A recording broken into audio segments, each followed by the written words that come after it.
Hi, guys. I appreciate you having me. I hope you guys had a good weekend. It was definitely a busy one for the Trump administration. On Friday, the president signed several proclamations ahead of the start of the new month. Those are all available at whitehouse.gov. On Saturday, you may have not noticed, but it was the president's 100th day in office, for those of you not keeping count. The president took several significant steps towards leveling the playing field for American workers and businesses while visiting an Ames factory in Harrisburg, Pennsylvania. Ames has been making tools in America since before our country's founding. It's an example of the amazing persistence of the American spirit, the type of company that will be able to expand and create new jobs under the president's pro-growth economic agenda. He signed 2 executive orders at Ames that will help keep jobs and wealth in our country. The first fulfilled an executive order of a major campaign promise by directing the Secretary of Commerce to identify every violation and abuse of our trade agreements and to use every measure available under the law to end those abuses. And the second established the Office of Trade Manufacturing Policy, which will be led by Dr. Peter Navarro. This office replaces the National Trade Council and elevates it to a permanent office within the White House, sending an important signal to the world that the United States will no longer tolerate trade cheating while our manufacturing and defense industrial base suffers. He also signed a third executive order over the weekend establishing the American Technology Council, which will be led by Chris Liddell, which is dedicated to modernizing the federal government's information technology so that it works more efficiently and effectively for everyone. And he wrapped up the day speaking to thousands at a rally in Pennsylvania. This weekend, the president also engaged with some of our longtime allies in Southeast Asia who are on the front lines against the fight against ISIS and other forms of terror through calls with the president of the Philippines, the prime minister of Singapore, and the prime minister of Thailand.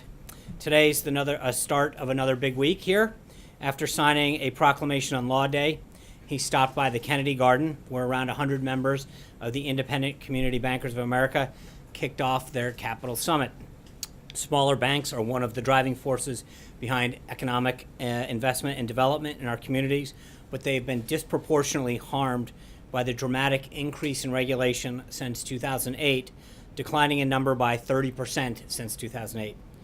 The president's pro-growth agenda, including instituting what he's called a 21st century Glass-Steagall, will allow these banks to spend less time complying with unnecessary requirements, many of which were designed to police much larger entities, and more time infusing their communities and local small businesses with capital. It's also the start of Small Business Week. Today, Ivanka Trump will be participating in a conversation at the United States Institute of Peace with SBA Administrator Linda McMahon. And the Vice President will deliver remarks at the National Small Business Week Awards program later this afternoon. Back to the President's schedule. After speaking with the community bankers members, the President had lunch with Vice President Pence, Secretary of State Tillerson, and Secretary of Defense Mattis, as well as National Security Advisor McMaster, before meeting separately with Secretary Tillerson. I also want to mention this morning that FEMA held a severe weather coordination call to discuss impacts on the remaining threat for continued severe weather across portions of the Southwest to the Mississippi Valley, which has already killed 5 people in Texas. Secretary of Homeland Security Kelly participated on the call, and the White House is in contact with local governments in these affected areas. We'll have those communities in our thoughts and prayers and encourage everyone to follow the directions of their state, tribal, and local officials to stay safe.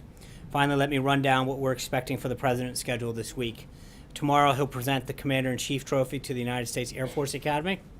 Wednesday, the president will host the president of the Palestinian Authority for an official visit. And on Thursday, he'll host a National Day of Prayer event. And as I mentioned last week, he will then attend an event commemorating the 75th anniversary of the Battle of Coral Sea aboard the USS Intrepid and meet with the Prime Minister of Australia. I'll continue to update you on the schedule throughout the week. And with that, your questions. Jill. Thank you very much. So I wanted to go back to the comments that the president made this weekend on Face the Nation on healthcare regarding pre-existing conditions. Mm-hmm. And he has said specifically that the bill he wants to sign would, quote, mandate that pre-existing conditions be covered. Can you talk us through a little bit of what he meant there? Was he referring to something he wants to push to include in the bill? Was he talking about the language that's already in there? Well, I think both, in the sense that the MacArthur Meadows amendment ensures that pre-existing existing conditions are continue to be covered. But then obviously as this bill hopefully passes the House this week or whenever it does, and then goes through the Senate and the House, this is an issue that is important to him. How does he ensure, though, that those people actually are treated affordably? I mean, there was an estimate from AARP that if you were looking just at the high-risk pools, the premiums could be as high as over $25,000 for somebody. What is he doing to ensure that doesn't happen? So there's two things, and I think he mentioned in the same interview that, just to be clear, right now under Obamacare, as it collapses on its own weight, people who have pre-existing conditions are really the most vulnerable, because if you have an insurance system that no longer is able to provide care to those who need it, then I think we've talked about this before, you have a card without coverage. So what the president is doing is ensuring going forward, as we attempt to repeal it and replace it, that coverage of pre-existing conditions is at the core of that.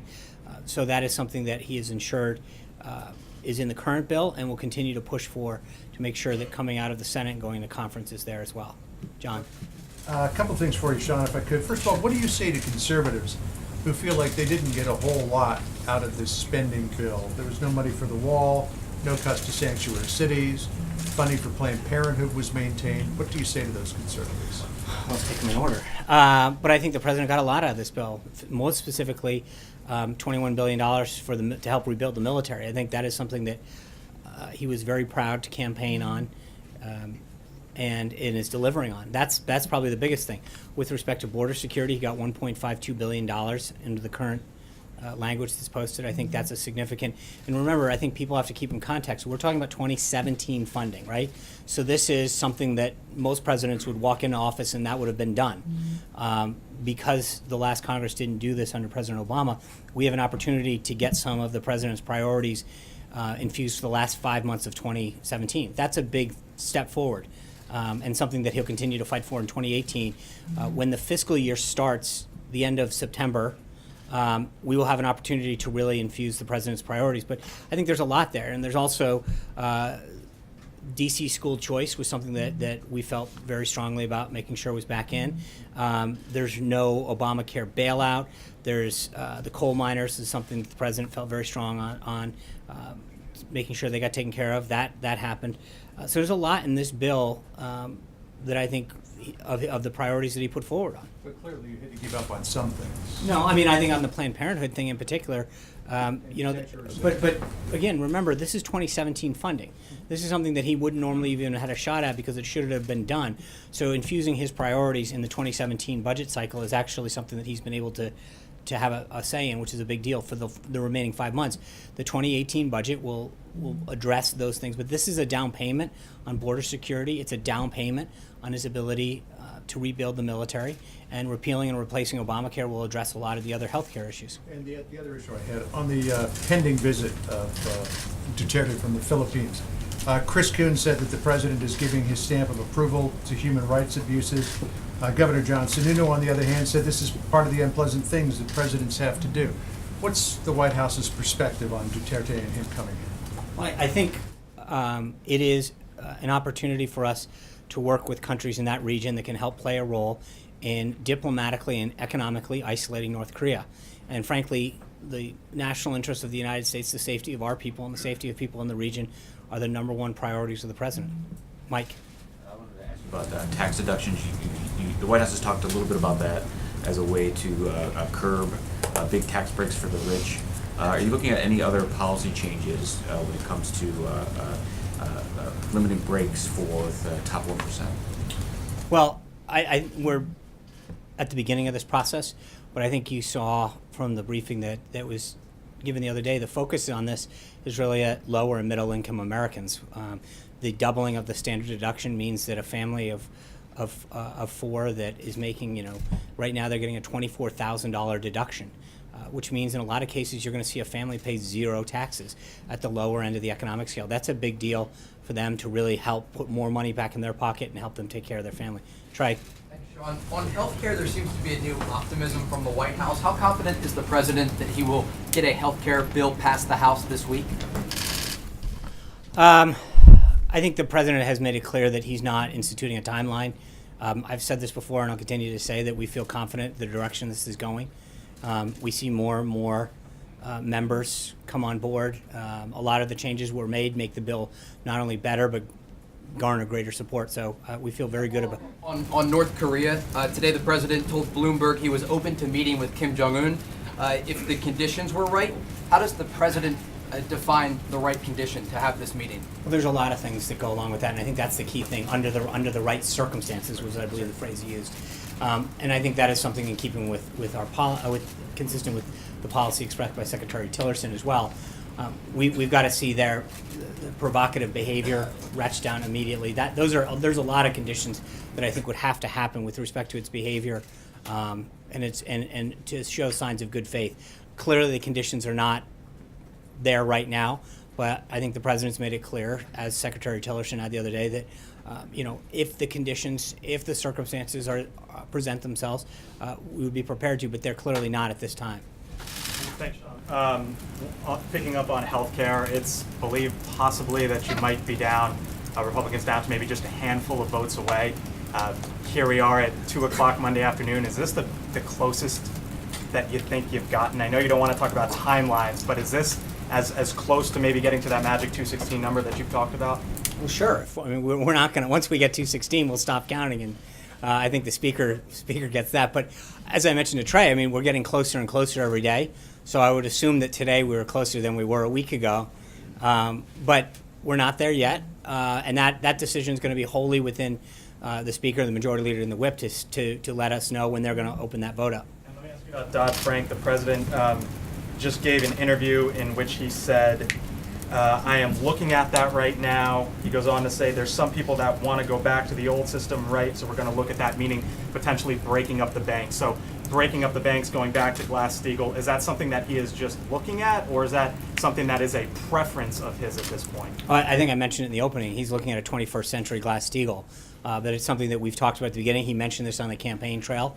It shouldn't be a surprise to anybody, but it is something that is currently being looked at. Sarah? Thanks, Sean. So you're saying that you're not confident that the votes are lined up behind the health care bill. So this morning when Gary Cohn said that the bill was ready to be brought to the floor, did Gary Cohn misspeak? No, I would never want to get in front of the speaker. That's up to them. I mean, we have a good whip count. I think we feel very good about where we are and where it's headed. But ultimately, the speaker and the House leadership determine when to call a vote. I think that we know that when the vote gets called, we'll feel confident that it's going to be able to pass. Zeke?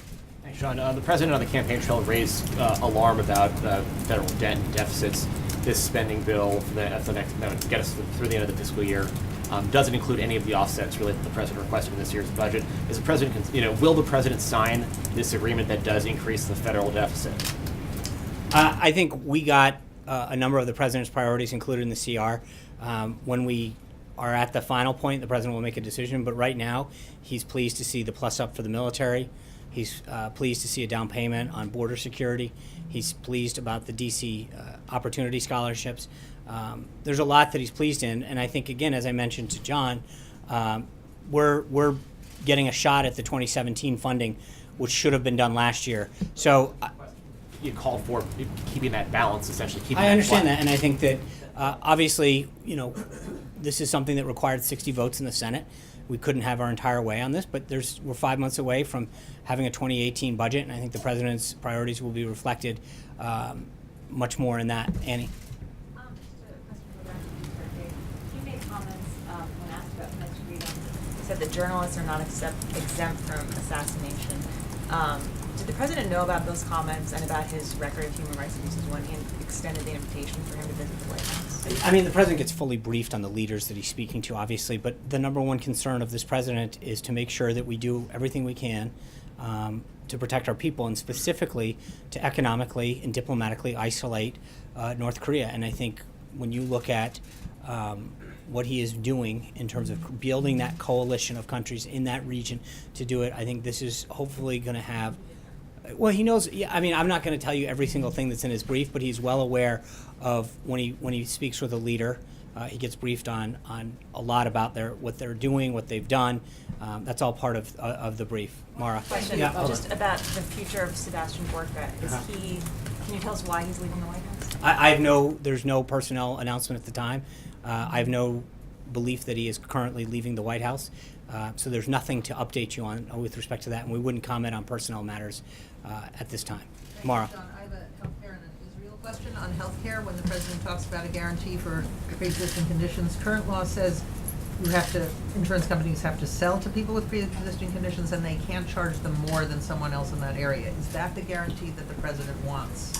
So the bill does not remove Obamacare's guaranteed issue requirement. Right. That's it. What about community? And on the community ratings, the bill would allow states to waive Obamacare's community rating requirement if certain conditions designated to preserve access to coverage from people with pre-existing conditions are met. And there are reduced average premiums, increased enrollment, stabilize the market, stabilize premiums for those with pre-existing. The bottom line is to try to give the states flexibility to actually get that premium down. Right, but people with pre-existing conditions would continue to get access, but not at the same price as other people. Well, the idea is actually they would create a high-risk pool. The idea is actually to create a system where it gets the premium down for them as well.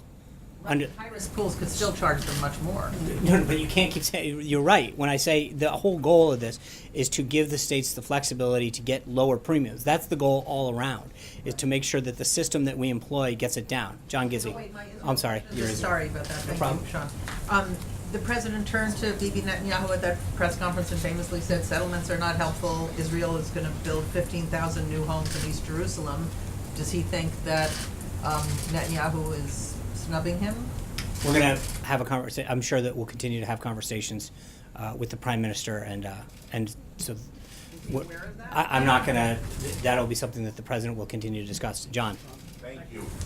Oh, we'll do two Johns. Okay. Let me go first, Chuck. All right, sound good? It's quite a negotiation. we may need you. From the art of the deal. Thank you, Sean. I wanted to ask about some news the president made this morning in an interview that he conducted with Bloomberg.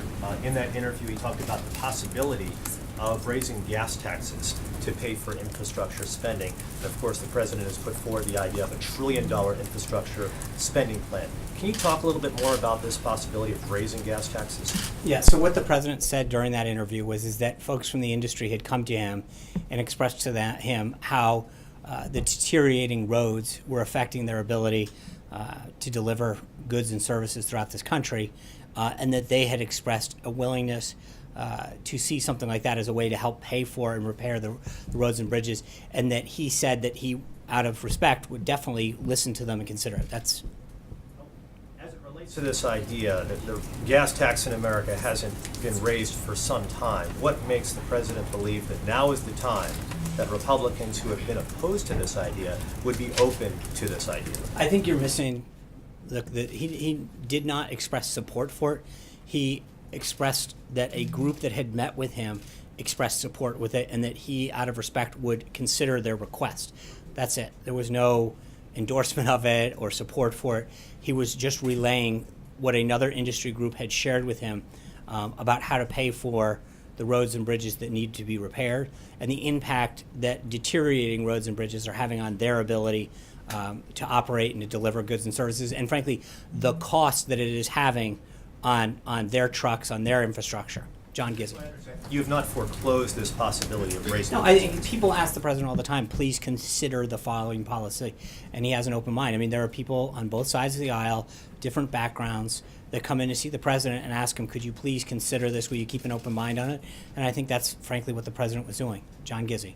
Thank you, Sean. Thank you, John. And thank you, John. I have two questions, one foreign policy and one on domestic politics. First, last Wednesday, the Kremlin outlawed the Open Russia movement, the premier opposition group to the ruling regime in Russia, and the following day, security forces were forcibly closing down Open Russia's office in Moscow and other places. Does the administration have a statement on this? I do not. I would refer you to the State Department. All right. My second question is, on Sunday, Congresswoman Ileana Ross-Layton, a 14-term veteran of the House, past chairman of the House Foreign Affairs Committee, announced her retirement. Her statement comes on the heels of a similar announcement by Congressman Chaffetz, and before that, only a few weeks ago, Lynn Jenkins of Kansas. That's 3 respected Republican House members all calling it quits. Is the president concerned about the number of Republican House members who do not want to be on the ballot next time and are leaving Congress? No, and I respectfully, I would say that there are 2 groups of folks. I mean, in the case of Congresswoman Russ Leighton, I think she's been here 35 years, and she just 28.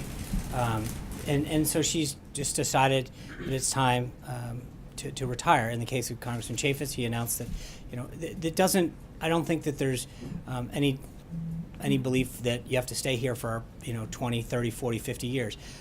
There's always going to be churn between election cycles between members of both parties who decide for a number of reasons to go back home, and I think that's a healthy part of the democracy, and that's frankly something that our framers saw as citizen legislatures. So to some degree that's a healthy part of it, but we feel very confident about where we stand. Jennifer. Sean, the president opted not to continue Obama's tradition of holding an Easter prayer breakfast, but he is holding a National Day of Prayer event. Was that a scheduling issue, or did he think, what was the thought process there? I really don't know. I know that we wanted to do this National Prayer Breakfast this Sunday, and I think you're going to see a lot of folks represented. I don't know enough about Obama's thing, how far back it went, but each president's going to have their own traditions, and I think this is one that the president, that morning after you've got the Easter egg roll and there's a lot going on, this is his way of starting a tradition here at this White House to bring faith leaders from a variety of backgrounds here to the White House. Sean? Eamon? Thanks, Sean. Back to Glass-Steagall for a second. As you can imagine, the president's comments today are getting a lot of attention on Wall Street. So can we be just very clear about this? Does the president favor breaking up the big banks? I think he talked about on the campaign trail, and he's mentioned it before, this idea of a 21st century Glass-Steagall, a modernization of it, and we're not at a point where we're ready to roll out details of that yet. This is something, as the president said in that interview, he is actively looking at options and considering things. We're not at a position to make any announcements on this at this time. Any steps toward that behind the scenes that we're not aware Well, I mean, of? he's obviously been briefed by his advisors. Secretary Mnuchin and others have given him ideas and thoughts to ponder. We have nothing to announce at this time. Todd. Thanks, Sean. So the lack of border wall funding raises a question of just how serious the president is about getting the border wall constructed. Is it not urgent? Is it not an emergency anymore to build this barrier? What is the timetable and deadline that he has in mind? Well, make no mistake, the wall's going to be built. The president has made it very clear. We have 5 months left in this fiscal year. We're getting $1.52 billion for border security. There's a lot that can be done with that. We've got a lot of things that happen before the wall is built in terms of planning, technology, gates.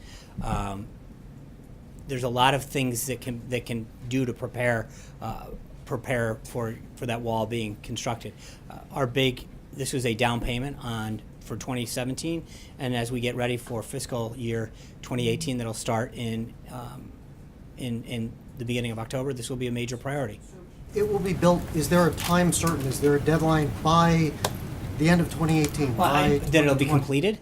I know the president wants it done as quick as possible. There have been bids that have been put out.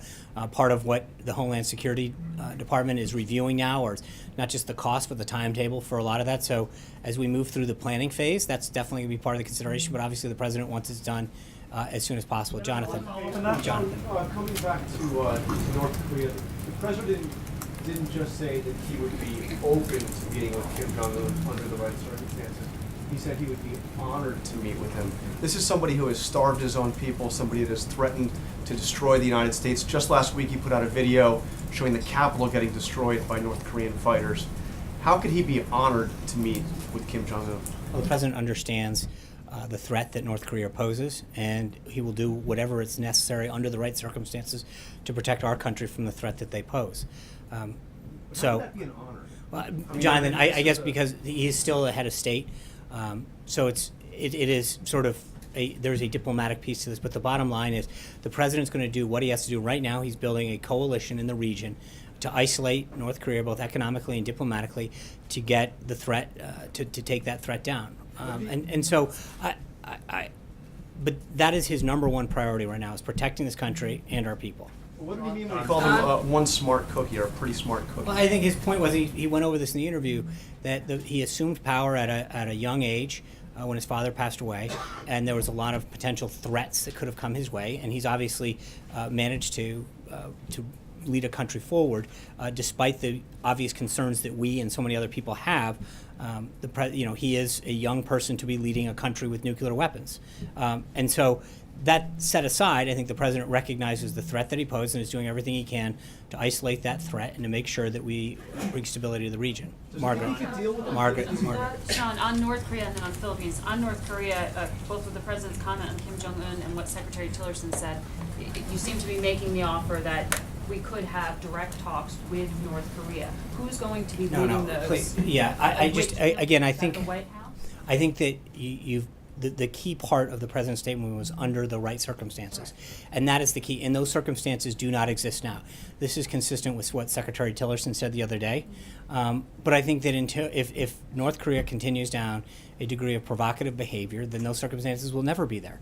But we want to hold out the possibility that if North Korea were ever serious about completely dismantling its nuclear capability and taking away the threat that they pose both to the region and to us, that there's always going to be a possibility of that occurring.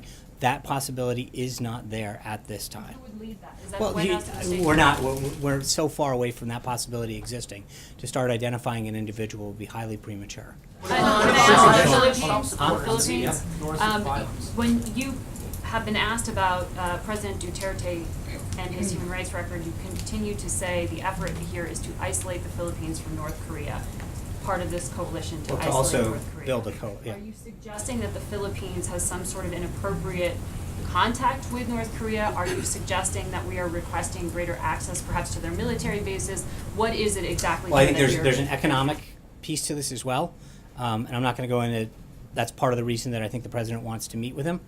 And I'm not going to get ahead of their discussions, but I would suggest to you that there are multifaceted ways and areas in which not just the Philippines, but other countries in the region can help play a role, both economically, diplomatically, and otherwise, to help deter the threat that they pose. Are you suggesting, though, that they are trading or conducting some kind of No, I'm not going to, like I said, when you say economic peace, that's what I just want to clarify. Right, and again, I'm just going to let the president will have an opportunity to speak with him about those objectives. At this time, I'm not going to get ahead of that discussion. Glenn. Sean, two quick related questions. First of all, you just described Kim Jong-un as somebody who led his country forward at an early age. The president has invited Duterte, who, as Annie pointed out, has talked about assassinating journalists. The president put out a statement after Erdogan won his referendum, congratulating him. He said kind things about Putin during the campaign, said kind things about Saddam Hussein. Does the president have a thing with these totalitarian leaders? Does he admire something about the way these guys conduct themselves? No, the president, clearly, as I've said, understands the threat that North Korea poses. Having someone with the potential nuclear capability to strike another country, and potentially our country at some point in the future, is something the president takes very seriously. And so the idea that he is doing everything diplomatically, economically, and militarily to consider every way to prevent that threat from taking on the United States is something. I understand. Unfortunately, those are the neighbors. There's certain things. Those are the countries in the region. Those are the countries that can be helpful as we move forward to try to prevent the threat that they pose. Wait, one follow-up question. On Sunday, Chief of Staff Priebus, talking to this gentleman right here, said, with respect to the libel laws and the First Amendment, quote, talking about news outlets that printed false articles, quote, I think it's something that we've looked at. How that gets executed or whether that goes anywhere is a different story.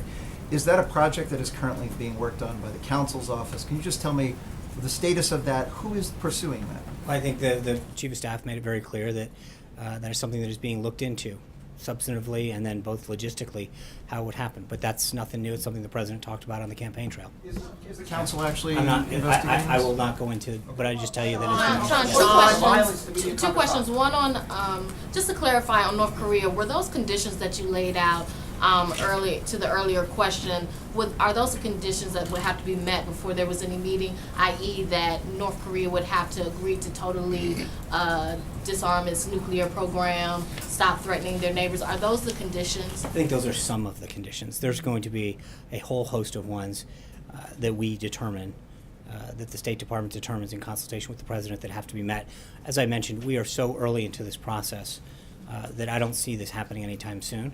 But I think that, as the President, like I said, under the right circumstances, those circumstances aren't present today, and there would have to be significant change for that to even be a possibility. Okay, and a question on a separate subject. The chief executives of United Airlines will be on the Hill tomorrow. Is the president at all, does the president think that Congress should pass any laws after the incident last month where the passenger was dragged off? Should there be more done to protect passengers on airplanes from those type of incidents? I think there's two things. One is I think the industries probably need to, and have said that they've taken a look at how they're handling a number of issues within that, both in terms of compensation, how they're handling passengers who are on planes. So there's an industry component, and then I'll leave it up to Congress to decide whether or not it's appropriate to address it legislatively. Once there was a piece of legislation, then we could, we would have an opportunity to weigh in that. Cecilia. I just want to ask you to clarify something else the president said. He said, "I don't stand by anything." How is the American public supposed to digest that, supposed to trust what the president says when he himself says of his own comments, "I don't stand by anything"? What are you referring to? It's in the CBS interview with John Dickerson in the Oval Office. I need the more context. It was about wiretapping. He was asked to, if he still believes President Obama is a bad or evil guy. Do you still stand by those comments? And the president said, "I don't stand by anything." No, that was a long back and forth exchange, and that's why I'm asking for the context. But I think the point is he clearly stands by that. That's something that he made very clear if you look at the entire back and forth. Sean, two questions on the Philippines. First, is President Trump comfortable with the leader's support of extrajudicial killings of drug users in the country? Obviously, there's a human rights component that goes into all of this. And so it's a balance. We want to make sure that our country, our people are protected. This isn't a simple yes or no kind of situation. You've got a country in North Korea that possesses a nuclear weapon and is looking for the appropriate delivery system to potentially do harm. I think the president recognizes that the number one priority is the protection of our people, the safety of our people, and the safety of the people in the region. And so it's not just a question of either or. It's a question of priorities and balance. There's a lot that the president talks to these leaders in private about.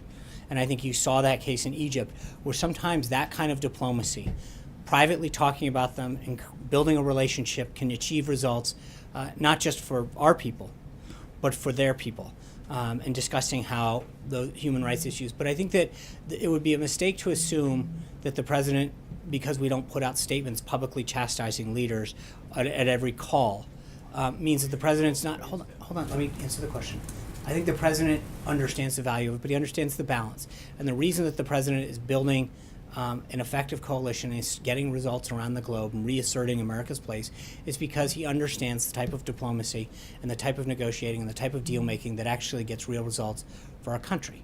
So I think it's not a balancing. It's a balancing act, but the president's getting real results. Cheryl. Second question, if you don't mind. Okay. Looking at, there are three open patents with the Philippines government. One from Trump, trying to get Trump patented. Two from Ivanka Trump for her clothing line. How do you respond to concerns about potential conflicts of interest with the leader of the Philippines? I think the president and Ivanka have done everything in compliance, made it very clear, and I would refer you to the Trump Organization. Cheryl. I just want to clarify something you said to Zeke. Is there a possibility that the president would not sign this spending agreement? No, I mean, he's very pleased with the priorities, but I just want to, let's wait till it's presented to him. But he is obviously very pleased with how his priorities were addressed in the CR, and I have every expectation that he would sign it. But let's let's wait till it's on his desk. Are you still on track to issue the full fiscal year 18 budget? Is it mid-May, or do you have a date for that? I'll tell you about my understanding was it was still mid-May, but I'd want to consult with Director Mulvaney first. Jim. Thanks, Sean. Just wanted to first ask, what's your expectation and what's your hope for the meeting with President Abbas on Wednesday? And secondly, is the president still considering moving the U.S. Embassy to Jerusalem, and will that be discussed? That is still being discussed by staff. And then what was this first question? I'm sorry. The first question is your expectations going forward. Well, obviously, from this the meeting? president's Do you think ultimate it'll goal move forward? is to establish peace in the region. And so I think that's obviously the goal and the discussion that he's gonna have with the head of the Palestinian Authority. But there's, that's gonna be a relationship that he continues to work on and build with the ultimate goal that there's peace in that region between Israel and the Palestinian Authority. Alexis. I follow up on infrastructure. The president has been talking about a major infrastructure package for more than a year in the campaign, but it doesn't seem very clear right now what the mechanism is for the construction of whatever it is that he wants to push forward. He talked about maybe attaching it to the reconciliation package for healthcare. He talked about maybe doing that with the tax package. Can you update us on, is that still very preliminary in its invention? Does he have clear ideas? And what's the mechanism and timing to get that done? I think he does. He's been working on that with his both economic and policy team. But this week we're a little busy with the CR and healthcare. He laid out the tax package last week, but it is clearly still up there on the priority list. Let's get through this week, and then hopefully have some additional details moving forward. But he has been very clear that that infrastructure package is something that he wants to get done and get moving. This year, yeah, oh, absolutely. And it's just a question of when he wants to announce it. But I think for this week, we're pretty focused on getting the government funded for the last 5 months of 2017 and getting healthcare done as soon as we can. So with that, I'll see you guys tomorrow. Have a great day. Thank you. Favor the film.